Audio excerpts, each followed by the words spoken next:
एकता Bharat news channel के संवाददाता सोहेब सलमानी ने बताया कि ईएनटी सर्जन डॉक्टर बीपी त्यागी ने बताया कि काला फंगस दिल्ली के बाद अब गाजियाबाद में भी प्रवेश कर चुका है। ऐसे में लोगों को सावधान रहने की जरूरत है। उन्होंने ने बताया कि काला फंगस कोरोना इलाज के दौरान अधिक स्टेरॉयड लेने से होता है। काला फंगस शुगर व कमजोर इम्यूनिटी वाले मरीजों को अपना शिकार बनाता है। इस बीमारी के लक्षणों में चेहरे पर सुन्नपन आना, एक तरफ या दोनों तरफ की नाक का बंद होना, आंखों में कालीपन, सूजन, आंख की पुतला का ना घूमना, अंधापन होना, आंख से दो दो दिखाई देना, तालू की लालिमा का खत्म होना, दांतों का हिलना, खाने में दिक्कत होना, सर दर्द, चक्कर आना, उल्टी आना, बेहोशी छाना व सुस्ती आना। ईएनटी सर्जन डॉक्टर बीपी त्यागी दिखा रहे हैं कि काला फंगस किस तरीके से रहता है और क्या हालात होते हैं उस समय मरीज के। पूरी जानकारी आपको इस वीडियो में देखने को मिलेगी।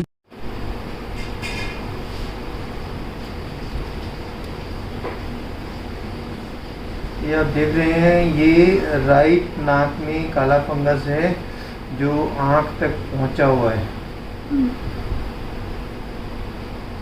और आपको सर दर्द है क्या? आँख से कम दिख रहा है? मरीज को आँख से कम दिख रहा है लेकिन अभी सर दर्द नहीं है, तो हम ये मान के चलते हैं कि अभी दिमाग तक नहीं पहुंचा है, लेकिन नाक और साइनस और आँख तक पहुंचा है।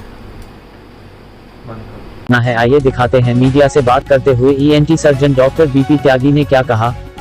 मैं डॉक्टर बीपी त्यागी हूँ हर्ष ईएनटी हॉस्पिटल से। अभी आप ये सुन रहे होंगे कि एक काला फंगस आया है और जो बहुत परेशानी पहुंचा रहा है हमारे मरीजों को। ये काला फंगस को हम म्यूकर माइकोसिस बोलते हैं।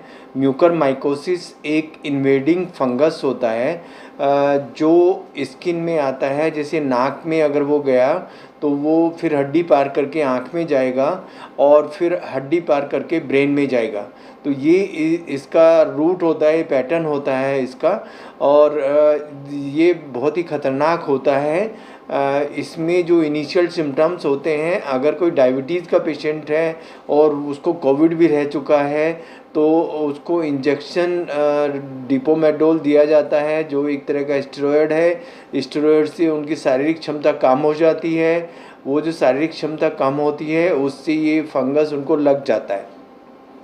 इसमें इनिशियल सिम्टम होता है कि हमारी नाक का बंद होना, नाक के आसपास की चमड़ी में सुन्नपन आना और आँख से थोड़ा सा पानी आना, ये इनिशियल सिम्टम होता है। लेकिन अगर हम उसको देखते नहीं हैं इनिशियल सिम्टम को, तो फिर आँख पे सूजन आती है, आँख से दिखना कम हो जाता है और फिर सर दर्द होने लगता है मरीज़ को। जो सर दर्द है वो इंडिकेशन है कि इमीडिएटली हमें डॉक्टर को दिखाना चाहिए, अदरवाइज वो ब्रेन तक पहुंच जाएगा।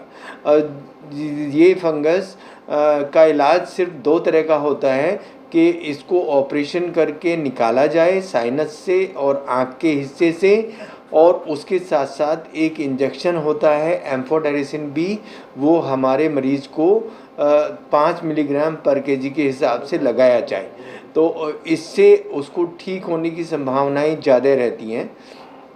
अब ये जो शुगर के मरीज़ हैं उनसे अलग किसको हो सकता है? ये उनको होगा जिनको इम्यूनिटी कम है।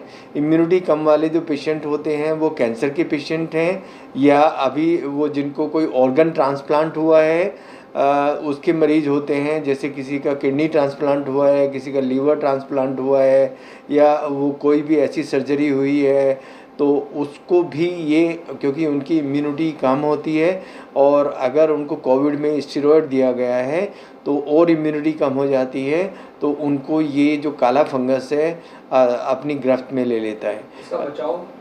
ये पिछले 5 दिन में मेरे अस्पताल में 11 मरीज़ आए हैं। इसका जो बचाव है वो ये है कि अगर कोई हाई रिस्क पेशेंट है और उसको कोविड हुआ है और उसको इंजेक्शन स्टेरॉयड चल रहे हैं, तो मैं अपने सभी जो डॉक्टर भाई हैं और जो दर्शक हैं उनसे ये गुजारिश करूँगा कि एक टैबलेट होती है वोरिकोनेजॉल, वो 200 मिलीग्राम उनको रोज़ दें, वो जब तक अस्पताल से छुट्टी ना हो जाए, या अगर कोई घर पे ट्रीटमेंट ले रहा है वो जब तक पूरी तरीके से ठीक ना हो जाए। ये हम 21 दिन तक दे सकते हैं। डॉक्टर साहब, ऐसा होता है कि जब भी कोई डॉक्टर, आप जैसे कोई बड़े डॉक्टर बताते हैं, किसी भी दवा के बारे में बताते हैं, उसकी जो है कालाबाजारी शुरू हो जाती है, उस पर आप क्या कहेंगे? ये हमने देखा है अभी, जैसे एम्फोटेरिसिन बी है वो अभी मार्केट में नहीं है, जो वोडिकोनाजोल है या जो भी इस तरह के एंटी फंगल हैं वो मार्केट में नहीं है।